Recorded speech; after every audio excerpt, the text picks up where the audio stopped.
you have done some work with other companies other than Bethesda. You also did Killer Instinct was one that springs to mind immediately. And what else have you done to get to this point, as well as Killer Instinct and the other games? Yeah, sure. So I was with the Need for Speed franchise for a couple of years, which was a lot of fun.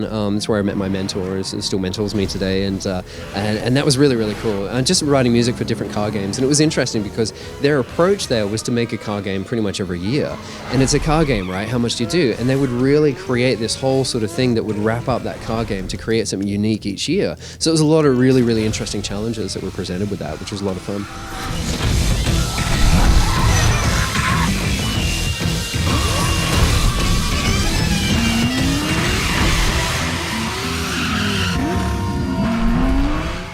So yeah, I did that for a while. I did a whole bunch of THQ projects when I was a little bit younger as well. Different sort of movie franchises and things like that, which is cool.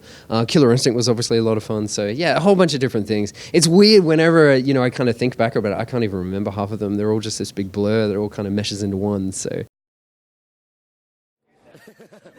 you can make any sound you want as long as it's with your mouth.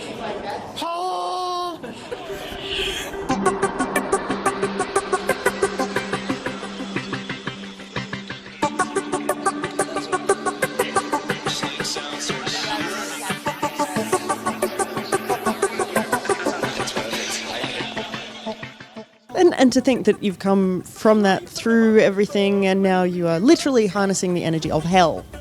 Right. Yeah. I mean, well, Doom is an interesting one because it's so huge. It really is. Like the weight of that franchise, that seminal first-person shooter that was released back in 1993. So, I mean, that really set the course for modern first-person shooters that we have today, right? So, I mean, to kind of jump into that, there's a lot of baggage that comes with that really needs to be held up really, really high respect, right? So, harnessing hell energy and all that sort of thing, that was all just a bit. I guess the challenge with that game was that we had to look at it really on its own.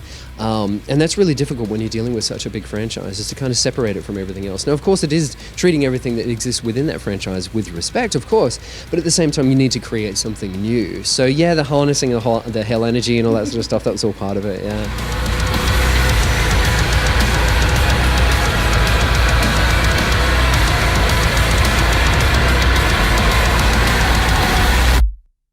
Can we go back into Mick Gordon's personal history for a moment? Okay. We've talked about the games that you've worked on. When you were a little kid, like way, way, way, way back, because obviously you are 100 years old because you've done so much stuff. Going all the way back, what did you want to be when you grew up? Did you ever think that you'd be here doing this? Gosh, I have no idea. I don't actually remember having a thought like what I wanted to do when I grew up. I don't think. I remember picking up a guitar when I was 12, and I went, "That's a really cool thing." It was really cool, but it wasn't like I want to make a career out of it. It was like finding something that you made to do. And that was kind of interesting. I always feel like with music, like I'd be doing it whether there was an industry or there was no money or any of that sort of thing. It's just it's a itch that you have to scratch, and that doesn't mean that it's like a really exciting and fun sort of thing. It's pulling teeth a lot of the time. It's a lot of hours of trying things and experimenting and screwing things around. But there's been so many days where I've worked for months on end with no break whatsoever. And it's gotten to a Sunday and I've said, I'm not going to do any music today. And then it comes around at 4 o'clock in the afternoon and I've just been working on music all day. And I just find myself for doing that for some reason. But it's not a happy thing. It's like, it drives me crazy sometimes as well. So yeah, I don't know, before that, I think I was really into martial arts when I was a kid.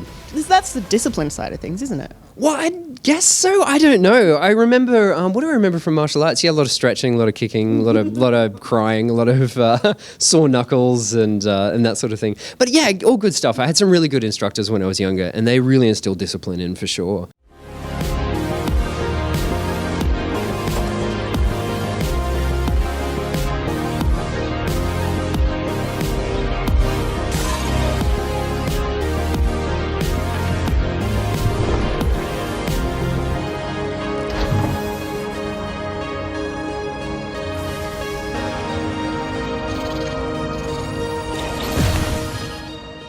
What can you talk about that the future holds? I know you are always so wrapped up in things that you're not allowed to talk about until someone gives you permission. Yeah, I've always got to do a mental check beforehand and just go, hang on, what one's going to talk about and not talk about. So we're just about to finish up Prey, which is really cool. Prey is getting wrapped up very, very soon for a release next year, which is really, really super exciting. We just did a trailer the other day for a game that I'm making with 3 other friends of mine called Routine. It's a science fiction sort of thing set in the 70s on an abandoned moon base, so that's really good. And we set our challenge with that to make a AAA quality game with only 4 people. So that's been a big challenge for the last couple of years, and that's going to be out March next year, which is really, really cool. The other stuff I can't talk about at all, actually. It's really weird, which I know is always such a suckful thing to say, right? But it's a sad truth, unfortunately. Sorry, Jessie. No, it just means that we're just going to have to keep an eye out, and next time, we're going to see that name Mick Gordon pop up, and we know it's going to be good quality. Well, I appreciate that, Jessie. Thank you so much.